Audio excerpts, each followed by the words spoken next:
কি অবাক হচ্ছেন? ডাল কেন দেখাইতেছি? অবাক হওয়ার কিচ্ছু নাই, যদিও বা ডাল। তবে এই ডালটা আজকে রান্না হবে হচ্ছে সজিনা দিয়ে। আমি ২ দিন আগে মেবি একটা ভিডিও পোস্ট করেছিলাম যে আমার খালামণি হচ্ছে আমার নানু বাড়ির যে গাছ, ওখানে সজিনা গাছ আছে। তো আমার খালামণি হচ্ছে আমাদের জন্য নিয়ে আসছে অ্যান্ড ওটাই আজকে ডাল দিয়ে রান্না করা হবে। এই যে এখানে দেখলাম রসুন কুচি। তো এই ডালের মধ্যে যেটা দেওয়া হয়েছে সেটা হচ্ছে পেঁয়াজ, কাঁচামরিচ, রসুন কুচি, একটুখানি লবণ এবং হচ্ছে তেল। এগুলো দিয়ে এই যে লবণ, তো এগুলো দিয়ে হচ্ছে বসানো হয়ে গেছে অলরেডি। দেখতেছেন যে ডালটা অলমোস্ট সিদ্ধই হয়ে গেছে। আর এইখানে হচ্ছে সজিনাগুলো এভাবে সুন্দর করে কেটে প্রসেস করে এগুলো কিন্তু অলরেডি সিদ্ধ করা। হালকা একটু তেল এবং লবণ দিয়ে ভেজে এইখানে এই যে ডালের মধ্যে হচ্ছে দিয়ে দেওয়া হইলো। আমাদের এলাকায় এই রান্নাটাকে বলে হচ্ছে সজনা ডাল।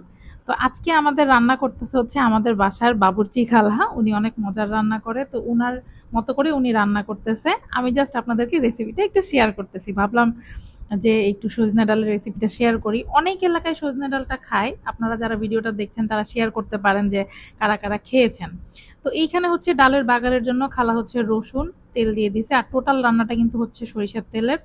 খুব অবাক হবেন অনেকে শুনলে হয়তোবা, বাট আমার বাসায় হচ্ছে সরিষার তেল দিয়েই সবকিছু করা হয়, রান্না বান্না এভরিথিং। এমনকি ডিম ভাজিও আমি সরিষার তেলেরই খাই। এটাতে যেটা হয়েছে সেটা হচ্ছে আমার গ্যাস্ট্রিকের প্রবলেম একদমই নাই, একদম নাই বললেই চলে, জিরো। এবং এটার জন্য আমি স্পেশালি থ্যাঙ্কস দেবো হচ্ছে ডক্টর জাহাঙ্গীর কবিরকে।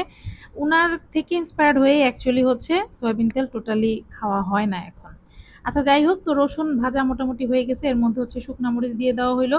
শুকনা মরিচটাও কিন্তু হচ্ছে খালামণি নিয়ে আসছে এবং নিজে প্রসেস করে, এই যে দেখেন শুকনা মরিচটা নিয়ে আসছে খালা। তো এগুলো প্রসেস করা কিন্তু অনেক ঝামেলা, কখনো যদি সুযোগ হয় দেখার আমি আপনাদের সাথে শেয়ার করব।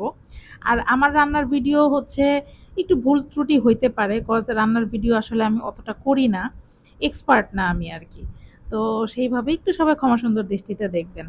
তো এই পর্যায়ে খালা হচ্ছে বাগারটা ডালের মধ্যে ঢেলে দিছে, তবে খালা একটা জিনিস দিতে ভুলে গেছে, ওইটা খালা এখন আবার দিবে। পাঁচ ফোড়ন রেডি করেই রাখছিল।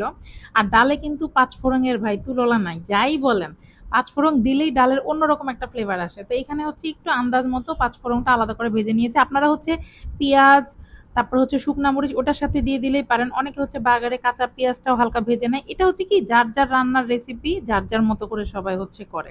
তো আমি এখানে হচ্ছে আমার বাসার বাবুর্চি খালারটাই শেয়ার করতেছি, তাই ওনারটাই আমি বলতেছি। এই যে এখন জাস্ট হালকা একটু ভেজে এই যে দেখেন ডালের মধ্যে দিয়ে দিল, অ্যান্ড বিশ্বাস করবেন না এত সুন্দর একটা ঘ্রাণ আসতেছিল। আর ডালের লুকটাও কিন্তু অনেক সুন্দর লাগতেছে দেখতে, মানে ভাত দিয়ে খাইতে শিওর অনেক ভালো লাগবে। আর আমি হচ্ছে একটু ঘন করেই রান্না করতে বলছি, কজ আমি আমার আম্মাকে সবসময় দেখছি যে হচ্ছে একটু ঘন করেই করে এবং ওটা খাইতে খুব মজা লাগে। সজিনা কিন্তু আমার অতটা খেতে ভালো লাগে না, বাট আমার আম্মুর অনেক ফেভারিট একটা খাবার, আব্বুও খুব পছন্দ করে। আর আমি কি করি জানেন, ঘন ডালটা শুধু খাই সজিনা ভাত দিয়ে। তো যাই হোক, এই তো ছিল আজকের সজিনা ডালের রেসিপি। আপনারা কে কিভাবে খান জানাবেন।